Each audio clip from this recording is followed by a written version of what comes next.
happy Friday, and welcome back to the Lovin Dubai show, where we go through the top trending stories that everyone across the country is talking about. Our top story for you today: a group of wounded Palestinian children are welcomed to the UAE. The UAE molds a 10-year golden visa for businesses. Dubai Beach ranks in the world's top 10 beaches. A Ramadan drinks menu at a Dubai club sparks outrage. Yes, we'd love your thoughts on that. And 100%. Also later in the show, we're very excited to sit down with Emirati motivational speaker who shares his challenges and how he inspires others. Dubai iftar time today is at 6:37, almost 15 days to go. Heads up. And you can get all of the information on the Lovin Dubai website, and also expect fair to partly cloudy skies today with highs of 27 degrees. This morning we are joined by Hisham, who is a producer at Lovin Dubai. So thank you so much for stepping in for Farah. It's flu season and everyone's coming down with it. Yeah, I can tell. I'm very happy to be here. It's always good to be behind the camera, but it's much more harder to be in front of the camera. Now you'll know what it feels like. Yes, 100%. Yeah, 100%. If you've ever watched the show and you see us go like this, it's because Hisham is shouting at us. He's like, do this, move this. Your laptop's a bit to the right. Your laptop's looking very, I'm not sure about the position of that. Ali, is that? Just give me an assist, yeah. Any comments for Hisham? Karma, yeah, there is. I think right now is in a suitable place. So one thing we haven't really discussed, in my opinion, was Cillian Murphy winning the Oscar, the first ever Irish man to do so. And the reason it's appropriate for today is because I didn't realise what a major Cillian Murphy, particularly Peaky Blinders fan that you are. Tommy, one of my favorite one, it says, don't look at Tommy Shelby the wrong way, you know? So he's a great actor. He did many stories. He did different scenes. I really think that he deserved an Oscar, to be honest. He got it. Okay, he deserved like the upcoming ones as well, because since ever Batman, you know, you want to know who's behind that, and then you discover it's him, and then a movie to a movie, and the way he acts, the way he delivers, it's amazing for me, to be honest. I really like him, you know. And one of my favorite things from the Peaky Blinders, him and his brother Arthur. So they got into a fight after they finished. They were like, "So listen, Arthur, we'll go to the pub, we'll get some whiskey and beautiful girls, eh?" So that was my favorite part, you know. So if you haven't seen it, it's such a great show. 100%. Where are they in the UK? Their accents are so strong. Are they up north? Birmingham. And yeah. It's can you give us a quick summary of the show without getting the show shut down? Is that possible? Yeah. Well, it's mainly their family. They do like gambling for horses. And then afterwards, like they're like 4 brothers, and they have their aunt Polly. I'm just a bit nervous, guys. Please, accent. Don't seem it. I am. Trust me. I just said uncle, and she's an aunt. Okay. So they run business, and then they get into like drugs and things. And then after like 5-6 years, Tommy goes to London, and he becomes a politician, and he becomes one of the keys in the UK. And like guns and drugs and I didn't get that far. Yeah. Okay, Yeah. so they're a bit of a mafia, and then he enters into. He drops out, and some of his brothers die, and then he becomes a politician. I wanted to hear the proper way you do his accent. If anyone is watching right now, I know it's Friday morning, I know we're all tired, we're on our way to work, we're working from home, whatever you're doing right now, if you know the show, you'll know his accent is so distinct. And if you're watching, please give us a quote from the show that you want Hisham to mimic. I'm down. I'm down for it. I'm down. Maybe in the back there. Favorite quotes from Thomas Shelby. They're quite distinct. Ali's creasing himself. All right, I'll be waiting for it, Ali. Don't worry about it. No, we won't. We'll keep it open. Thomas Shelby quotes. I can't think of one off the top of my head. 7 seasons. Each season is 10 to 12 episodes. A lot going on, and each episode you have like 5 to 6 lines that they say that they really grab your attention. So when you try to pick just one picky one, it takes you a lot. It takes you like a lot. One picky one. I've got one. I just want to see if anyone's racking their brains. Okay. See if another one comes through. Okay. I'll try to do it, and you'll try to do it with me as well. All right. So I'll have a turn, and you'll have a turn. All right. I need to see it. Okay, fine. Okay. As you wait for them to come through. When? Okay. Oh no, this is Polly Gray said that. Yeah. Give me a moment.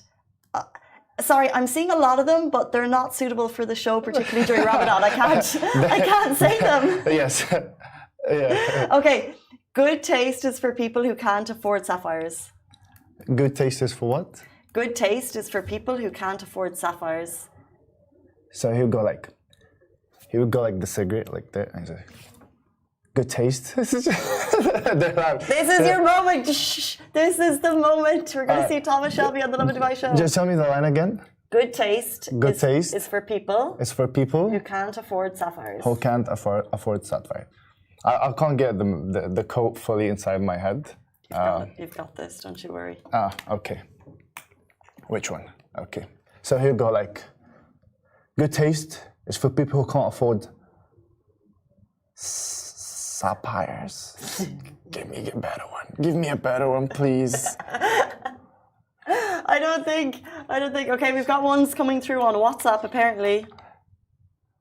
There's one coming through on WhatsApp. This is going to be your last shot because that was the first time I've actually heard it. And I'm... Can I say that one without this one? No, you can't. He's going. Okay, there's one. Thomas Shelby, Peaky Blinders, joins the Lovin Dubai show. Ali, stop laughing. Just let me do that. So he goes like, so he goes like, okay. Today will be me, dead or you, but whoever's it, I'll wake up in hell tomorrow. Somehow.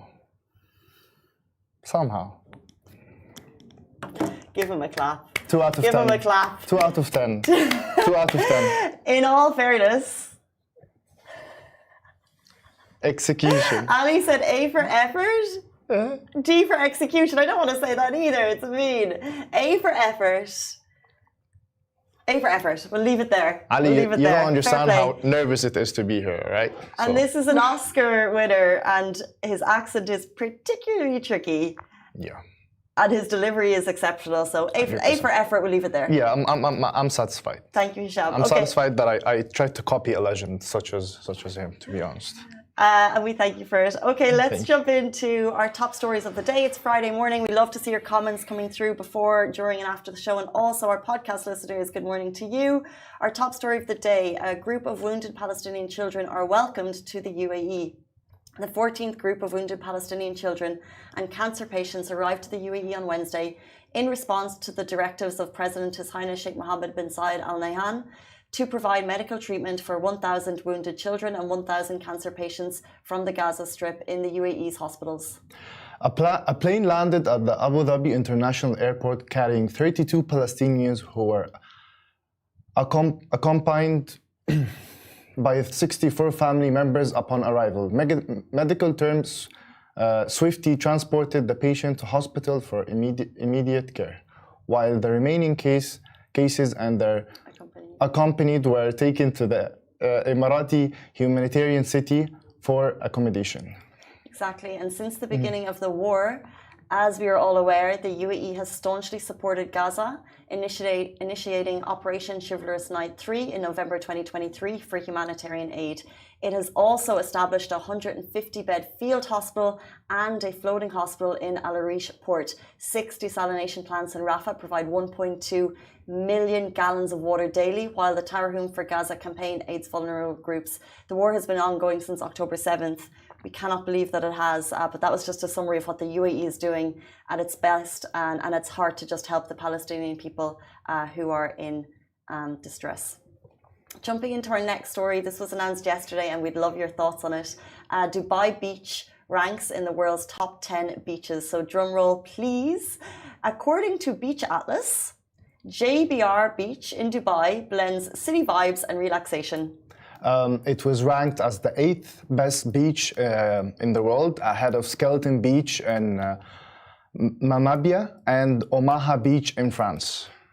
Interesting. So we're going to jump into the top 10 beaches in the world. But before we do that, Hisham, I'd love to get your thoughts on Dubai Beach featuring in the top 10 list. And what is your favorite beach in Dubai? To be honest, I'm not surprised at all. Dubai's beaches are very special. When you have a lot of people coming from outside Europe and America visiting beaches here, especially during that time of season right now, the beaches are amazing. My favorite beach is Kite Beach. Yes, Yeah, also. it's my favorite. But I used to live next to, I used to live in the marina. Oh, okay. And having JBR Beach so close because it's got all of the amenities and it literally feels like you're taking people, it's a holiday, you know? Like it's not, it doesn't feel like a local beach that you just go to because there's so many amazing amenities. Even now, that's obviously an older picture because the Aquafun water park is there. Once, remember, they changed it into Lovin Dubai from a height. It was really cool. Yeah, that they was... also changed it into a watermelon. But there's really cool things to do, so you just never get bored. Bored there. Yeah, especially like jet skis and other things, for example. But yeah, it's always amazing being on the beach, and I predict that Dubai will rank up higher next year. Maybe they will go like top 5. And yeah, I'm really looking forward to having Dubai ranking up in a lot of things, not only the beaches. So for me, it's not really a surprise because you see, when a country is developing, they want to develop in everything. So beaches is part of like tourism, especially good weather here. Yeah, that's my point of view upon that, to be honest. It's a good point, but I would just like to ask, how do you feel about the fact that no Egyptian beaches have ranked highly? Because I've been on the coast in Egypt and the beaches are phenomenal. Yeah, because mainly in Egypt, we don't have separate beaches, and mainly in the north coast or Alexandria. It's just one beach and it's like compounds and it's going only across one beach. So you can't have different... So that's the defense from Egypt as to why they did not rank. We have one. Otherwise, you would have been number 1. We have one in Dahab, Sharm el-Sheikh. Okay. It's called Blue Hole, and I think it was ranked. I'm sure it's like the top 15.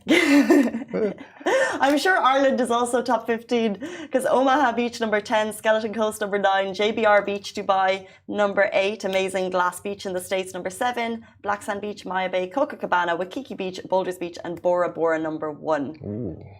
What's your favorite out of all of that? Or tell me one you really want to visit. Bora Bora. Bora Bora, right? Bora. Yeah. My limited knowledge of Bora Bora is when the Kardashians visited back in the early days, and Kourtney Kardashian lost her diamond in the water, and she started. No, Kim did. She started bawling, and there's that famous meme, and Kourtney Kardashian is saying, "Kim, people are dying," you know, and she's bawling, lost her diamond. So Egyptian beach, did it rank in the top 15? Did you find that out? Well, I discovered its ranking, but as a snorkeling area, not a beach. Yeah. But beautiful snorkeling.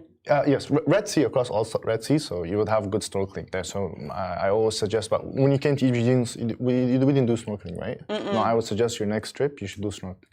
All I know is there's not enough Arab representation on this list, and if you're looking for IE plans, snorkeling in Egypt. Let's jump into our next story. The UAE mulls a 10-year golden visa for businesses. So the news every admin and HRO has been waiting for. The UAE is considering granting long-term golden visas for businesses, which would include an option of a 10-year golden visa license or a 5-year silver license, according to Smashy Business.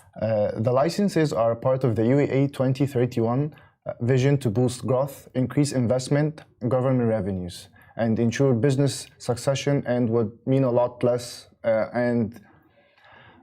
would mean a lot less admin on the horizon for teams. So I think the fact that they opened up a golden visa for residents was obviously music to your ears, because what does that mean? It means less trips to the visa office, less paperwork, and this is the same for businesses. So it hasn't come into place yet, it's in consideration, but I imagine as a business, if you're renewing your license, this is just going to make things a lot easier, and it also just gives that sense of stability. Yes, in the past 6 months, I heard many news about the visas and the golden visa, so I think they're working very particularly on this issue right now to make the steps very less steps than having like 15 to 5 steps. We covered something like that 2 weeks ago. So they're working very hard on that to make things easier for the business, for the employee, for everyone across like UAE. And as you said exactly earlier in the show, that this is just across all walks of life. It's just making life easier, and this would be big news for businesses. So if you're a business owner, look out for more news on this, and hopefully we'll be able to deliver news that it's become official in the near future. 8:45, let's jump into our next story. This got a lot of conversation on our Instagram feed yesterday. A Ramadan drinks menu at a Dubai club has sparked outrage. So the full Ramadan special offer was shared on X, and the resulting comments show people are insulted by the post. During the holy month in previous years, some entertainment business closed in the UAE, while others like licensed premises and bars were permitted to remain open with certain restrictions in place. These restrictions typically included no live music and minimal entertainment for Ramadan. So just to clarify, a menu was released highlighting Ramadan special offers. However, it was a drinks menu at a club. And a lot of people are, I think, just surprised and a little bit insulted by the fact that the menu was released to include drinks on it. And when we talk about drinks, we're talking about beverages. Yeah. Well, I agree and disagree. Many people feel that insulted because it's in the Ramadan menu. But does this menu goes to everyone inside this place, right? Yeah. So it's a template. So I think in my case, I wouldn't get very offended towards it because each place you go to, you get to choose the right thing or do the wrong thing based on your religion, based on your beliefs.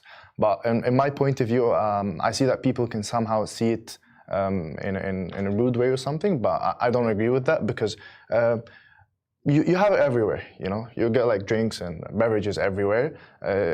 You get to choose outside Ramadan or during Ramadan. To be fair, in the Islam religion, drinking is forbidden across whole year, across your whole life.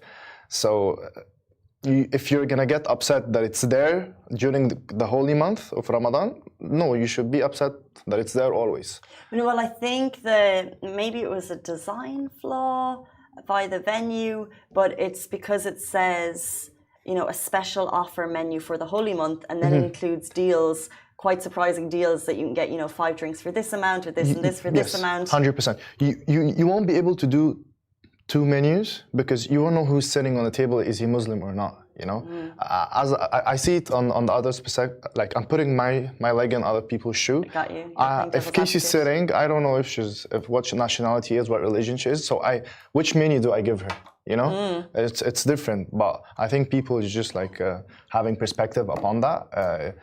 But as I mentioned, if it's going to disturb you, it should always disturb you because the actual thing it's forbidden, not only during Ramadan, as a Muslim in general, all your life. Well, I do like your perspective on it. It differs wildly to the people who commented on Lovin Dubai Instagram yesterday. You've taken quite a diplomatic approach, a very fair approach. Some people are saying many of expats need to learn to respect the culture and to behave, especially in Ramadan. I was shocked. I think people are shocked to see the changing tides of how, and there was a great video on TikTok a couple of days ago of how, 5 years ago in the UAE, we would not drink water outside. But I think it's still, people should, even though that has changed, we still need to respect. Yes. So I try and eat most of my meals in the canteen. Yeah, you do that. But to be fair, the person who he respects himself before respecting the person in front of him. And as I told you, because you see it abroad, you will go to you'll go to restaurants and you'll see ham and pork. It's a part of the deal. I told you I can't do 2 menus and just think, and I can't have guests entering the shop and asking. True, but they shouldn't use the word Ramadan on the menu. I think they just made a specific menu for this month, and that's what most of restaurants and cafes do during this season and during this month. So it had to be something special. So you would do an offer across everything. Very diplomatic it seems approach. Tricky. It seems tricky, I know, and some people might feel respect. I totally agree 100%, but always put your leg on the other guy's shoe,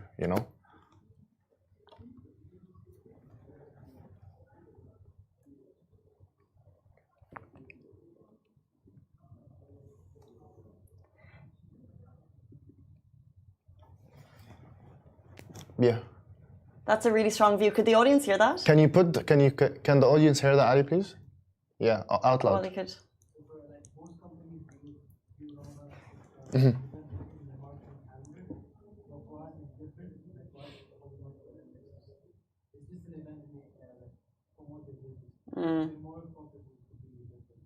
And it's probably less cultural awareness.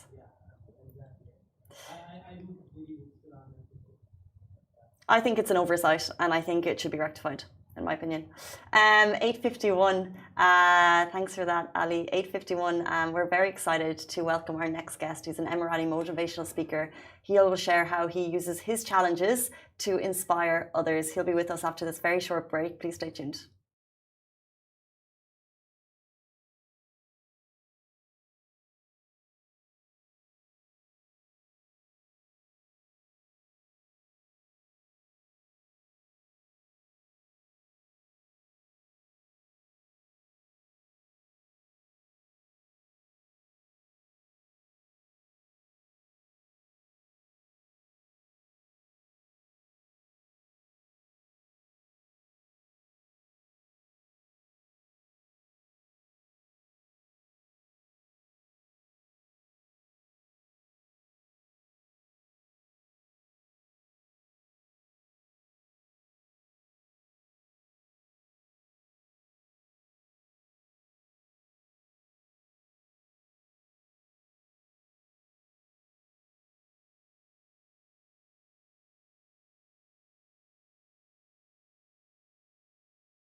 Hey guys, welcome back to Lovin Dubai show. Today we're honored to have Mohammed Al Darous joining us on the show, and he will share why his story is inspiring others. We're so excited to have him. Welcome to the show. Thank you so much for being here. Thank you. It is my honor and pleasure to be here today. We're excited to have you. Thank you. It's very nice to have you today. How are you doing today? Fine, How's good. Friday doing for you? I'm so excited and I'm looking forward for this incredible interview. So we know that you met Massa before, and were you doing a talk at that event? I think it was the 1 Billion Summit. Yes. You were doing a motivational event. What do your motivational speaks? What are they about? What is the summary? So from myself, I put a goal before around, like, let's say 1 year, to start posting on social media. And I really, truly believe that the power of words can make a difference in people's life. So one day I wake up, I was sad, and then I said, no, you need to take a video. You have a new camera, you need to invest in that. So I start recording the first video. Then I went outside of my home. After that, I was surprised when I came back. I saw my TikTok account is going more than 100K. Wow. Today I have more than 400K across all social media accounts, Instagram and Snapchat, TikTok, YouTube, and LinkedIn for sure. And I'm so happy that today my words it's heard from different people around the world. Amazing. That's very good to hear, this short story about you. But I just want to know, like, what inspired you to become a motivational speaker, despite the challenges that you faced across, like, your life with this As disease? I mentioned previously, I truly believe the power of words, and sometimes there are people who feel sad, who feel they want to hear something that give them hope. So this drives me to start creating positive contents that today shows the values of the United Arab Emirates citizen. And how we truly learn that from the leadership starting the founder of the United Arab Emirates, Sheikh Zayed bin Sultan Al Nahyan. As we remember him today, today also is Zayed Humanitarian Day.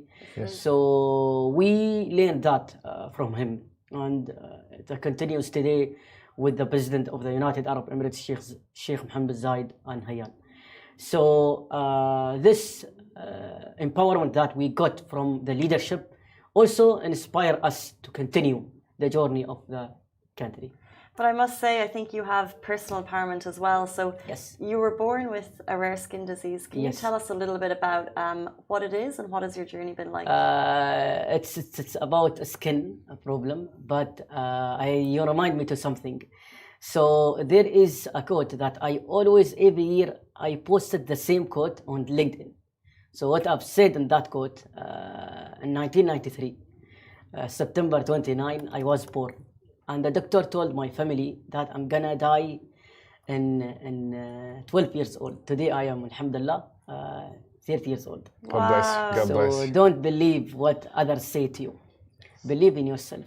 And another thing is, you know, people of determination really, sometimes they feel sad because of what they face. For example, the bullying, unfortunately. So I faced bullying too much in the school and when I was a child. But I saw the positive side of what I have today. So there is a quote also, it's for Oprah Winfrey, I think. It says, if you think of what you have, you will have everything. But if you think of what you don't have, you will not have enough. So think of what you have. And I don't tell you that every day it's a happy day. No, impossible. All of us, we cry, we sad. But, you know, it's about you. It's about your mindset. And it's about your surrounding. And I would like to say hi to my best colleagues, previous colleagues in Expo 2020 Dubai. I was an honor and pleasure to work with them. So they are also my surrounding and of course my close friends. And yeah, they are my power to drive to be positive person. And specifically my family. That's I beautiful. really That's fair. appreciate that. I really like the word that you said, that don't look at what you don't have, look what you have. So like, what are some messages you aim to deliver the people from your perspective? Positive quotes. I remember myself before joining the content creation. I was following some positive accounts that post daily quotes. You know, then I got inspired from that. And to be honest, this is true. If you read positive quotes, it will really touch you. I'm gonna give you an example. So I remember I graduated from Zayed University in Bachelor Degree of Human Resource. And before that, I saw a quote that says, after 6 months, your life will be different. So then I applied to Expo 2020 Dubai as an employee, but I was in a training period. Then I said, once I signed the contract, I said, wow, I remember myself when I read that quote. Then I cried. Why? Because I saw the power of words, as we come now again to remind ourselves that the power of words, it's really touching and making a difference. But of course, you need to make an action. You need to make an action without plan, without measuring your success. Nothing will gonna happen. You need to go out of your comfort zone. So then things will gonna happen. Such strong words. You mentioned bullying, and this is a topic that comes up, especially because it can touch families Yes, sure. so much. Can you tell us what that was like, and maybe if you have a message for parents or children who are going through that now? Okay, one of the things, you know, people are looking to something different. You know, when they look at me, they said, why you are different? What's happened to you? You know, and sometimes, this is previously, not now, they are laugh, you know.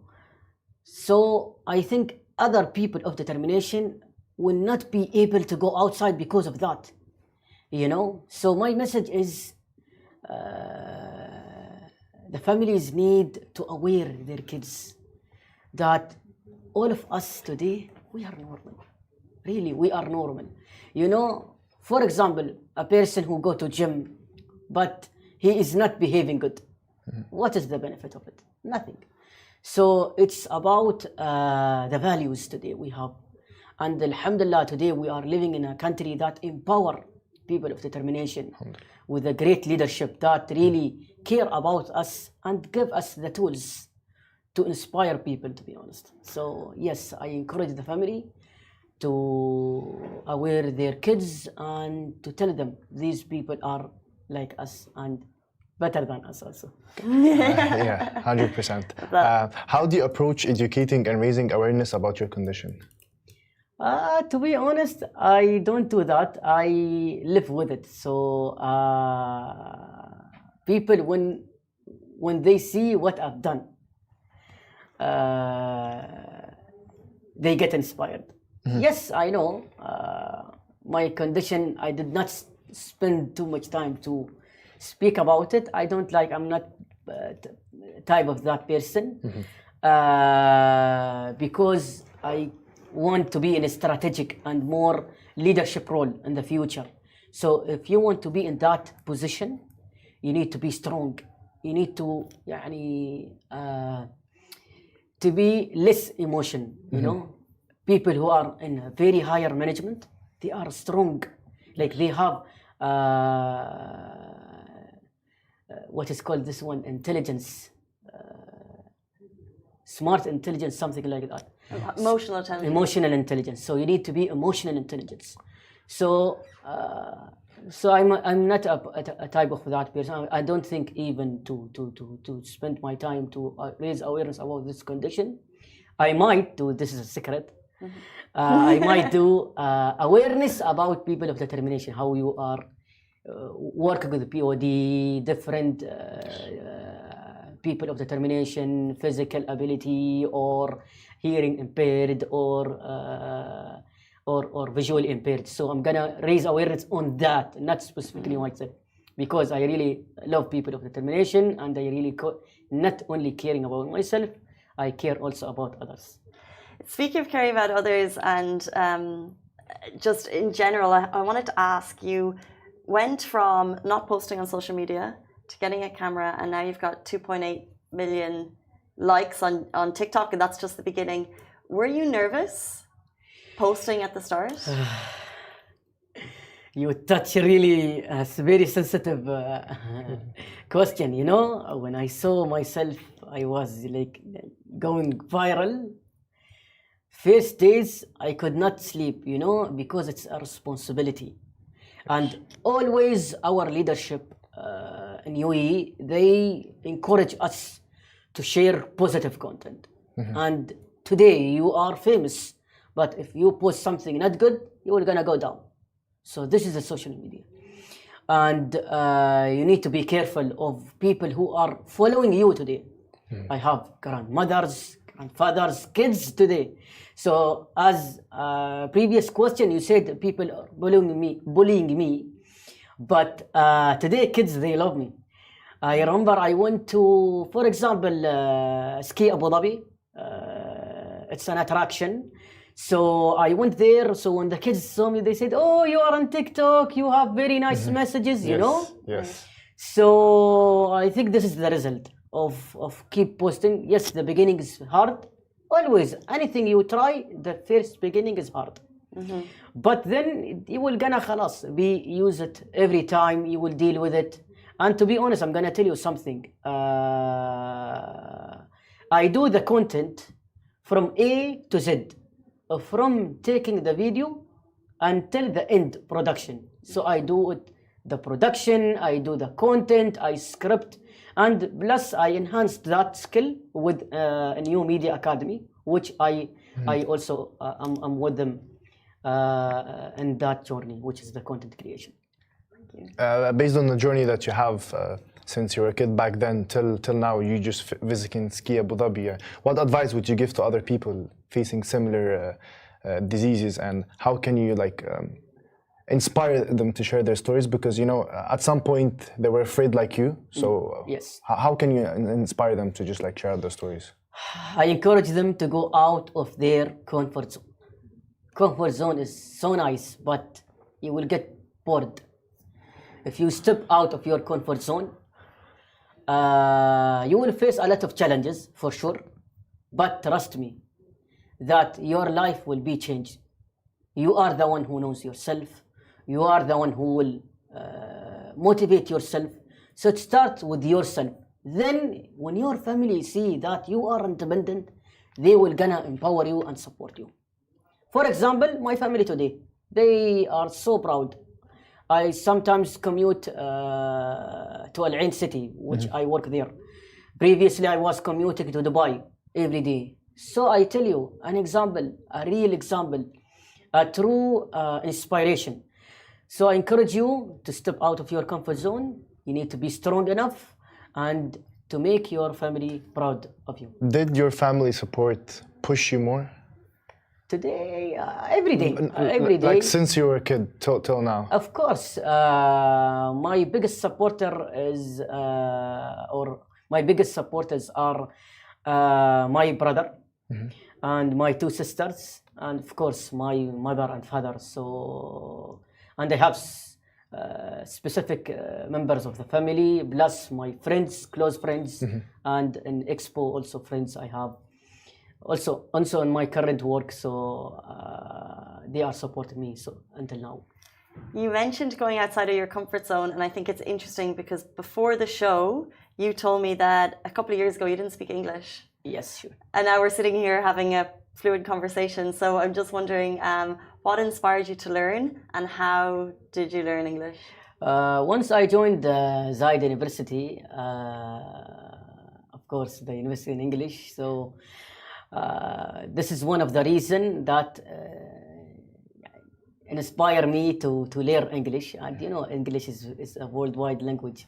So another thing is I was asking myself how I can learn English. So I'm a fan of a movie or a Marvel Studios movies. So, and I like specifically Wolverine and Iron Man, not the Iron Man, it's the small one, the Hulkbuster. Ah, okay, yeah. Are you a Marvel fan? Yeah, I'm a Marvel fan. Which was the first one you said? Wolverine, the first one. I don't know it. Wolverine. Yeah. And the other one, Hulkbuster. Yeah. The Hulk. Are they the best? Yeah, it was back in the days when he used to get mad, he goes green and just get big. Oh, yeah. And he had his girlfriend, she tried to help him. Yeah, that was so the story, yeah. No, Hulkbuster is the one, he's look like Iron Man, but he's very fat. Okay. I So think I over didn't my see head. that. Yeah. So yeah, I'm a very fan of I learn from movie, and sometimes you know people are learning from reading. I remember they are telling me read the newspaper. So I learned also from reading books. So I'm reading books such as self-development, leadership, team management. So these kind of books that really enhance my English language today. Yes. I think reading really matters, and the kind of books that you're reading right now. Yes. That I see that every year you have a bucket list that you finish, that you work on yourself upon, such as learning-wise, language-wise, Yes. knowledge-wise, and I see where you want to reach as just being somewhere. And I'm sure you're going to reach that in a certain point where you can be an ambassador or someone who influences people. Yes. I'm sure you're going to reach that point somewhere. What are the other things in the upcoming year or by the end of this year you would like to accomplish? To get verified across my social media, to be honest, I'm trying my best. And I'm planning to apply to an award. It's based on Abu Dhabi award. So this is awards related to Sheikha Fatma bint Mubarak award. So I hope I get that award this year. And yeah, I have so many things, but sometimes they said don't share everything. Make it secret. You don't want to tell us anything Surprise exclusive? people. Yes. Well, let's help you on the verified front, because don't they say if you have social media coverage or news publication coverage, you can get that blue tick. So maybe we can help you get there. We hope. Yes, sure. So that brings us to the end of our time. But we'd really like to say a big thank you for coming on to share your journey and share your story. I think you inspire a lot of people, and you've certainly inspired us today. So we really appreciate your time. It was an absolute honor and pleasure to be here today at Lovin Dubai show. Thank you. Thank you so much. It was a pleasure. Guys, that was Mohammed Al Yadurus who joined us on the show today, and that brings us to the end of our Friday show, which means it is nearly time for the weekend. Have a fabulous one, Ramadan Kareem, and we'll see you Monday morning, same time, same place. Goodbye from me. Goodbye. Goodbye.